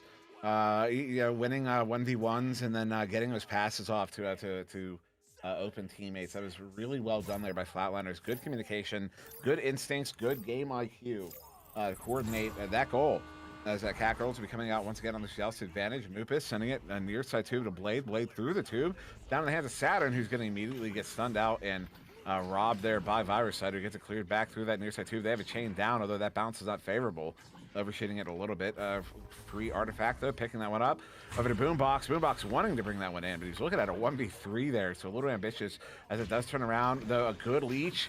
Not good enough as White Fox gets it pinned up. Long shot. Oh, just off the post. A good recovery there by Mupus, who gets it in for the 2. Catgirls are on the board. Yeah, Catgirls breaking the silence. They're making this a 2-point game early on. I mean, Catgirls definitely can win this. They definitely can get that flow, but it just takes some time. As they're looking at the good looks, they just need to connect with the back of the net just a little bit more. I mean, I do want to point out, though, that Flatliners, do have double the opportunities after round 1 in terms of shots taken. But Catgirls quickly catching up, making it a much closer spread here in round 2. But that is going to get slapped downfield by Flatliners, but not quite through all the way. Now it's going to be Virosider clearing it. Oh my goodness! What a slap, almost in! But it's going to be picked up by Boombox, and Boombox will happily slot that in one for 2 more. 6-2, Flatliners up 4. You know, it's funny. I could tell both of us were on the sideline because what I saw from Wonder's angle was really obviously not in. From our angle, it looked like it was so close. But yeah, Wonder had it. Of course, Wonder's getting the great angles there. Wonder, a phenomenal cameraman for VRML. Shout out to Wonder Team, man, as it's going to be Catgirls in possession. A quick pass to Blade once again in the near side too. Blade sending that one through, unfortunately, off of the mark, as that one's going to bounce around far side back to mid, but Mufus is there at mid to get it recovered. Sends that one in, hits White Fox. White Fox looking for Saturn. Saturn cutting in, but White Fox not able to get by that defense as the defense inside the bubble was also collapsing in on Saturn as Saturn was cutting in. They weren't going to be able to make that. Oh, that one narrowly going in. Oh, excuse me, narrowly missing. And then a shot there also narrowly missing. Good defensive response there from Catgirls. Get that one disrupted in the bubble, maybe cleared out. It may be cleared out, and yes, it will be cleared out as the stack does come through. Catgirls looking to take 2 more or 3 more, open goal, and 3 more is the score. Added to the score, that is. Making this a 1-point game, 6-5 Flatliners. That was a nice shot. That was another one of those that, it felt good the moment it left the hand. You know it felt good the moment it left the hand. Yeah. You see that, you know what I mean? You see that line and you go, oh, yes. You know, and just that relief washes over you. And then you can just bask in the I scored a goal moment. You know, those are always nice. There's a free artifact setting. I'm going to cross here to Keegan. Keegan back across. Oh, I thought the goal was open. It's not. They're going to get a 2v1 though. Shot there off the post. Recollected by free artifact off of the backboard, off of the head. I can't believe that didn't go in, as this one's going to get cleared back out. Boombox will get to recover it there on the far side, in the far side trap, as Mupus ultimately getting there first, so he isn't able to get it out cleanly, and free artifact is going to slap it back in. It's having it back in and almost going in, but going right past the neck into the hands of Boombox. Boombox to Keegan. And Keegan, a little bit too low, as that is going to get cleared out. Well, it does go through, but it is going to get quickly picked up here. Could have been picked up by Blue, but Kangaroos now having a hand on it. Moving in, Mupus, the backboard pass, but the stun! So there's no opportunity there to recover that one, as it does bounce all the way back into the midfield and will get slapped through by Flatliners. Oh, now making its way to the far side. A good stack. Oh, everybody overshooting. As Blade is going to get that one picked up and sent all the way out. I believe that was a setup intended for White Fox. White Fox having to track this one down as the bounces are not favorable. Actually, Blade gets there first. Blade sending it one in. Good read there by Free Artifact, slapping it back out of the bubble. But Mupus on the back line gets it recovered, sending it back in. Pocket pick, though. Free Artifact gets it picked up. Excuse me, that was a stuff, sending that one out. But Mupus, that was sleek. That was beautiful. Great stun there by Mupus. Great ender, in fact, as that one's going to be slapped out of the bubble. Yeah, slapped out of the bubble now. Picked up here by Keegan. Keegan bouncing high, bouncing low. Just trying to get a hand on it so they can score 2 more and get this round 2 in their favor on the scoreboard. But it's going to be an opportunity here for White Fox. White Fox, the back pass to Saturn. Saturn diving in, and they get 2. I thought that was almost going to be 3, but 7-6. That'll be the score. Kangaroos take the lead. I thought for sure it was a 3. That's how you said that. I was convinced. I wasn't even looking at the screen to see if it was a 2 or a 3. I immediately looked over the stream to see that replay, because that was well coordinated there to get that goalie stunned out as the shot comes in. And the timing there. Oh! White Fox gets that one, sends it in for a 2. That's a 3-point lead to Kangaroos, just like that. Yeah, they don't need to take a 3. They just can take a 2. Just take 2 more 2s than the other team, and hey. You know what? They'll pull through. They get the W right here, right now, but there's still 3 minutes on the board and 3 points difference in this. Yeah, what? Fun fact, the team that scores more points tends to win. Wow. That's deep, Sir Dimwit. Yeah, mind blown.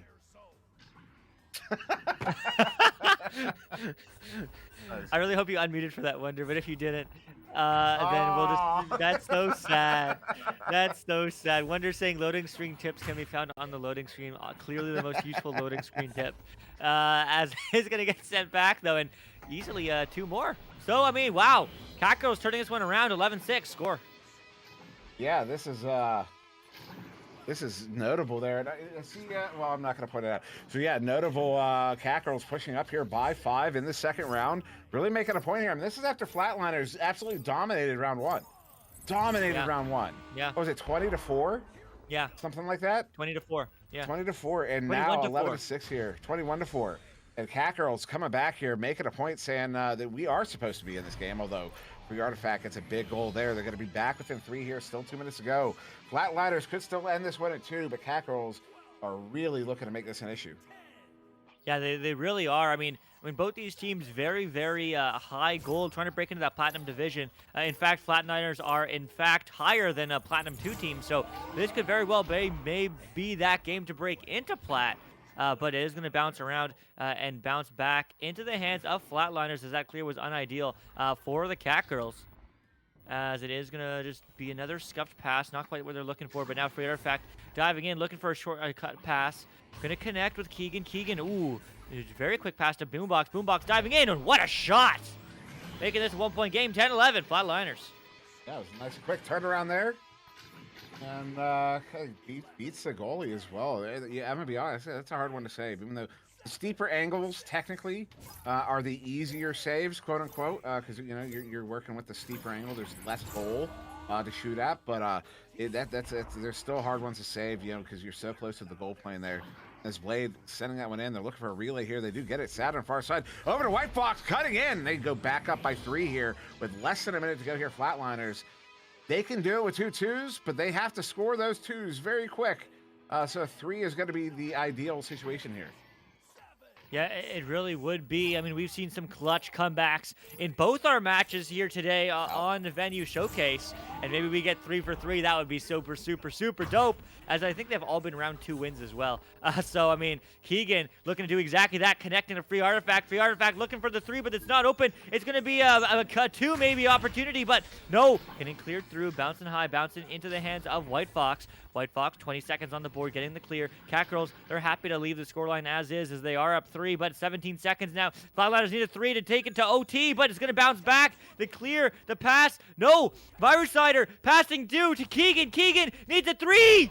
Oh, he gets 2. My. Oh, that's so unlucky, as that was exactly 7 meters. Oh, big sad. So this will be round 2. One of Cat Girls, and man, we're going to round 3. I mean, barely 7 meters. It's at the edge of the goal there. Oh my goodness, you're talking an inch maybe. Retap. Wow, I feel like he got robbed. I wanna. You know what? Get the officials out here. I want to measure. Yeah. Give us the that cam. What's it called again? The cam, the replay cam. You know the one in sport.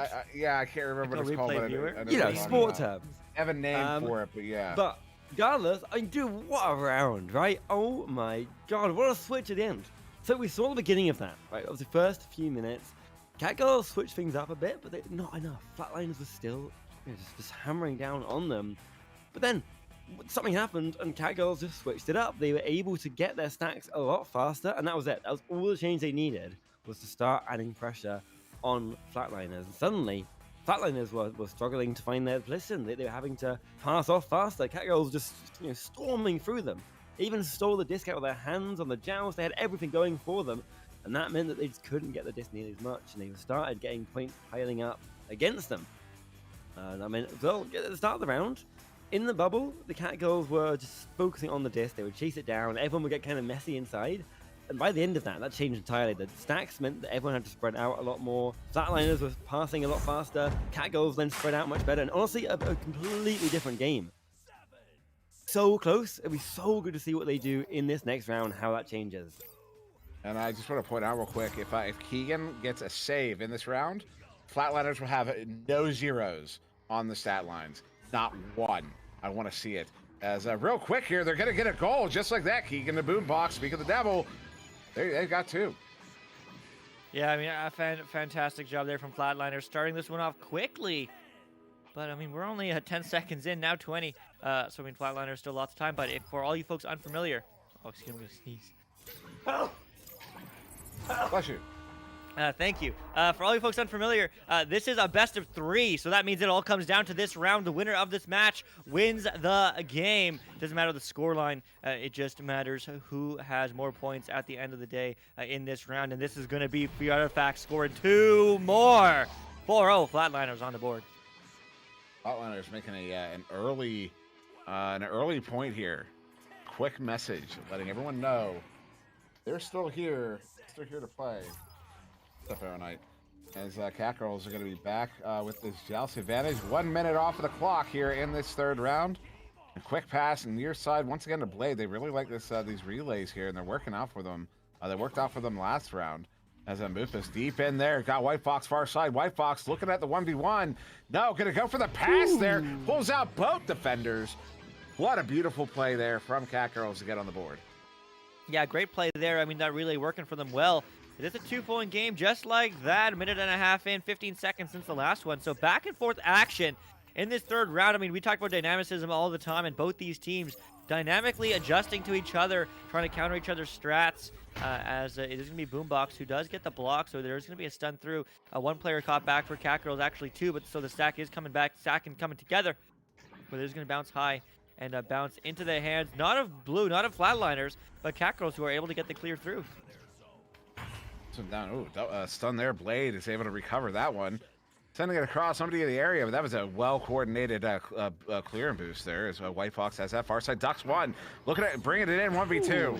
It gets his pocket cleanly picked there. Boombox gets it picked up and sent all the way out. We're going to have a stack race for this one. A clean stack race. No leeches, only bodies. It's going to be Blue getting there first, but nobody able to wrangle the disc, and ultimately free artifact on the near side wall picks it up, sending out one in, but Red easily there by Moopus, so that back chain getting there just in the nick of time. Virus-sider with it. Sending it into the bubble. Hits Keegan. Keegan looking for an opportunity. Sends out one free artifact. Not able to play that one on the bounce. Makes its way to the near side wall where it will be collected by nobody. There it is. Saturn with the clear. Yeah, I mean, phenomenal backliner work from the Cat Girls. As free artifact is moving this one down, taking their time, waiting for the stack. So now they're together. Maybe a dribble play going low. Yes, but they get stunned, so that's not going to go their way. It's going to bounce all the way through. So the clear does good. And there's the second. The back stack, the open three, and they hit those. 7-2. Flatliners looking good up 5. Boom. Just like that. Exactly. 5-point lead here. Flatliners are really making a point. Really making some waves here. Moopus, quick pass near side too. Blade looking for that relay. It's Red. They were all over that one. He has to audible there. Goes far side. White Fox looking for that reset. The chain though, putting on some pressure. Bounce there does get to White Fox. Though under pressure by that chain, stunned out before he can send that disc off. And free artifact is going to get it picked up and cleared out. Stack race? No race. Just a stack. Just blue bodies. There's the defense getting in, and they get in. Oh, wow. I cannot believe that just happened. That was a free goal. That doesn't happen. Saturn looking to send that out, but free artifact there on the back line gets it picked up. Free artifact sending that one in. Bounce is not favorable. It's going to be a race for it. White Fox gets her first pocket pick by free artifact. Sending that one in. Keegan sitting in the shot right in the hands of Moopus. Bottom corner Paku gets it cleared. Yeah, gets it cleared all the way downfield, bouncing through, not bouncing in as the careening bounce does bounce just right back. Oh, unlucky for Cat Girls, not getting a read on it, so it will be free artifact now with the disc passing up to Keegan. Keegan looking for maybe a bounce shot. Not quite in, but is going to bounce very well downfield as they're just trying to set themselves up and read this clear. You go, right in the hands, free artifact. Open goal, shots high. On the rebound, no. Down to the floor, picked up here by Boombox. Boombox going to back this one out. 5.5 to go here. Boombox setting it over there. Virus-sider gets it in for the 2. Flatliners are going to take a 7-point lead. Almost over a minute scoreless we were there, which is notable as Cat Girls slowing down the Flatliners scoreline. Yeah, they really are. I mean, that dynamicism I was talking about is working in both their favors, slowing down the scoreline. But, I mean, Cat Girls need to get some points on the board. They have 2, but, I mean, they need at least 7 more if they want to take this win. But Flatliners are looking to add to their score as they do slowly move this downfield. But the goalie's saying, hey, wait, I can get that first. And they do as they slap that through, but not quite out. Saturn does get that one out. In fact, all the way out, all the way down to the edge of the bubble. Not quite in. Picked up there by free artifact. They're just going to fling that one away and no look. Little panic clear. The other chain is getting down there to pick it up, and they do get there first. Through the tube, in the tube, through the tube. Virus-sider, far side, look at it. Long shot there, wide right in the hands of Moopus. Moopus right back to Virus-sider, giving him a second. That was very nice of him. That was very nice of him to give Virus-sider a second opportunity at that long 3. Virus-sider hits that one on the second opportunity, 14 meters out. That's a 10-point lead. Yeah, unlucky. I mean, you always want to clear it around the defender. Sometimes you're just, you're thinking quick and too fast, too quick. Virus-sider reads those as it is going to get passed right back now to Saturn. Saturn, though, finding the pass across to White Fox, diving in, looking for 2, ducks 1, and scores 2. Just like that, 4 points on the board for Cat Girls. That right there is a White Fox goal. Exactly what they look like. If you're ever playing against them, that's what White Fox looks like when he scores. So now you know what to defend. That's it. I mean, that's it. He drops to the floor. He swears he doesn't go that far down, but I'm like, dude, you got to fold up like a lawn chair when you drop. He gets so far down, it's obnoxious in the best way. I say that in a positive way. As White Fox gonna work the forecheck here. Chain comes in to add a little bit more pressure. Boombox sending that one up. Nice little defensive setup there, and they're just going to clear that one out. Do they have the stack? They do. They have 1 stack. Chaining after this one. Saturn in the area, not going to get there. They've got 4 bodies in, sending it behind the goal there. Oh, it's not picked up there. Keegan ultimately able to recover it, but that's enough time for the defense to get in here. They do get that one. They almost get it sent out. Virus-sider sending it back in through the stunned out goalie. Good for a 2. Flatliners are back up by 10. Yeah, Yeah, I mean, 14 to 4, 10-point lead again for Flatliners, as they are looking for 2 more. I mean, but they need a 10 to even up this score. 3 minutes, there still is time, but it's certainly becoming harder and harder. Again, this is round 3. The winner of this match wins this game. It's a fact, it's a certainty, but it is going to get passed upfield. Not going to connect, though. It's going to connect instead, bouncing off the Geo, as it is going to get cleared through mid, but kind of stuck in the mid, as it will get picked up here by Saturn. This one sent back in. Blade looking to track it down. Actually, it's going to be White Fox and stunned out before he can take that shot. Picked up here by Free Artifact 2 minutes ago. Flatliners looking very much like round 1 Flatliners in control here. Well, they were in control of the scoreboard, although currently it was Cat Girls with possession. Currently, Cat Girls in control of the disc as Moop is sending it back in. Off of a couple heads there. Free Artifact gets it back. Looking to clear it out. That one is sent. Is that going to be on? No, it's going to be off of the other stacks there. Up to the ceiling. Keegan trying to track it down. Still hasn't. Still has to, it's going to go all the way to the floor. That's where he wanted to be anyways, of course. That was all according to plan. Keegan setting up a boombox. Taking a shot. Stop there, but Free Artifact goes through the goal. Brings it back in. Gets it in. They're back. They're up by 12. Yeah, they're just looking absolutely dominant. Flatliners is, but 1:25 on the clock. I don't know if there's time or not, but Catgirl's looking for more points for sure, as they do have the judge advantage. A 3 would be nice, as that is going to get moved in and moved out on the judge advantage. Picked up here by Moopus. Moopus looking for a pass down to Saturn. Saturn looking for a long one to White Fox. White Fox again, the league sub, and there's an open 3! Bouncing in, no, not quite, as it is going to be Virusider picking it up and sending it down. This one caught in the near side trap. Less than a minute to go here. 12-point spread. Certainly, Flatliners will be taking the match in 3 as Blade gets that one picked up. Had an open goal, but couldn't see. He had his back turned. And a Virusider looking for that clear, though it's off the lip of the tube. And a Free Artifact picks it back up, gets a second opportunity on the clear. Does get that one cleared out all the way into the bubble off of the backboard. And picked up by that chain by a 3-man stack there from Flatliners. Free Artifact gets it in for the 2. 14-point lead to the Flatliners, as they're only going to have about, 17 seconds once we come in the tubes here. Yeah, I mean, Flatliners looking really strong in round 1 and round 3. Round 2, yeah, Catgirls won that certainly in a decisive fashion near the at the end there. But there's more opportunities here for Blade to score. Long relay, open 3, no, but the goalie comes out. No, there's another one in net. Diving in, gets 2, ends it off. 18-6, final score. Flatliners take this game in 3, but man, Catgirls played beautifully for sure. Yeah, good win here to the Flatliners. Sorry, that was a misspelling. As someone thought that was funny. As yeah, they're gonna get this one 18-6 and retap. What a turn there in that 3rd round. Flatliners coming back like that. Yeah, absolutely. I mean, what a change. So, like, absolutely right. They're completely different to the 2nd round. Instead of seeing it go back and forth, not like the game went really, but round 2, we saw Catgirls on top, right? We saw them with that disc just hammering down, putting pressure on Flatline and really not giving them a chance. But that reset, that 1-minute reset, was all Flatline needed to change that and completely start again. And with that, they just took the game back. At the fast stacks, right from the offset, bam, they were back. They were hitting Catgirls, they were not letting them set up their own stack, set up the clears, set up the good positioning, and it meant the Catgirls had to sort of rush a lot more, and they could not find that positioning momentum going for them again. And Flatline really held that down. I mean, when they were pressuring, Flatline did a great job this time around of holding back a lot more around the bubble. We saw it a lot, but they sit around, wait for the disc to come out from the mass defenders, and as soon as they got past them, bam, they just slam it into that goal and just get themselves point after point. Unfortunate. It really was a shame that the Catgirls just could not hold it together for that final round.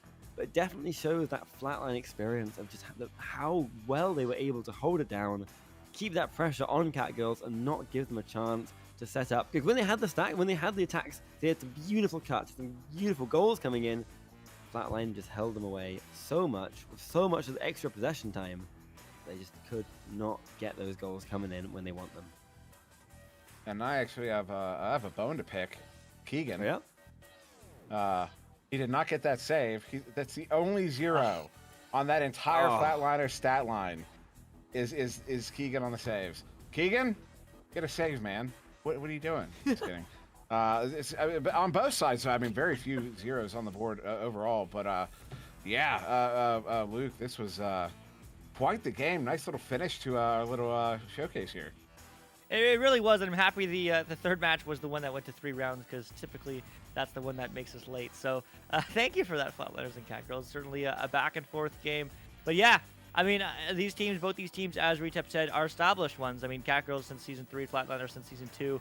And last time Kangaroos won, now Flatliners pulled through this time. So I can't wait till next time. Maybe we'll see it again in a challenge match in the coming weeks. Maybe we'll see it again in Season 5. But regardless, I mean, a phenomenal 3 matches here on this venue showcase for Echo Arena. And all I have to say is just a huge thanks for everyone who hanging out here with us. Shout out to the guys and gals and everywhere in between in venues, on Twitch, on Facebook Live, and YouTube Gaming. I mean, as much fun as watching Echo is and hanging out, with all these fine folks in the booth here with me, I really do it because of all of you hanging out here with us and having some fun. So thanks for that. And yeah, I'm excited for next time, didn't we? Very excited, and we will have it. There's another venue showcase in just about 5 hours. Here, same place, not the same time, obviously, 5 hours from now. But we will be back. I'm not sure who all is going to be where for that one, but look for that, because we got some really exciting matchups there. But for now, yes, this has been VRML here on this very special venue showcase. I've been Matsud and we. That was the one you see. We had Retep Worm on the sidelines. Everybody doing some awesome casting here today. And of course, Wonder Team Man, one of the best cameramen in the world, running it here for us today. So thank you all for watching. Thank you all for being here with us. And we thank you very much for all that. And we'll see you in the next one.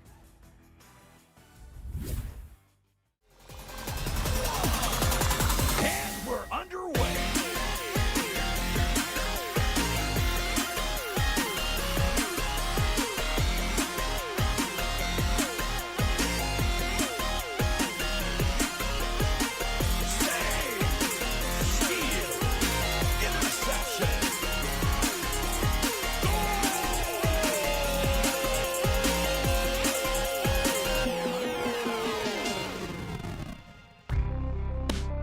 Season 4 of VRML Echo Arena is brought to you by HyperX, Asterion Products, VRware, Rebuff Reality, VR Cover, and ProTube VR.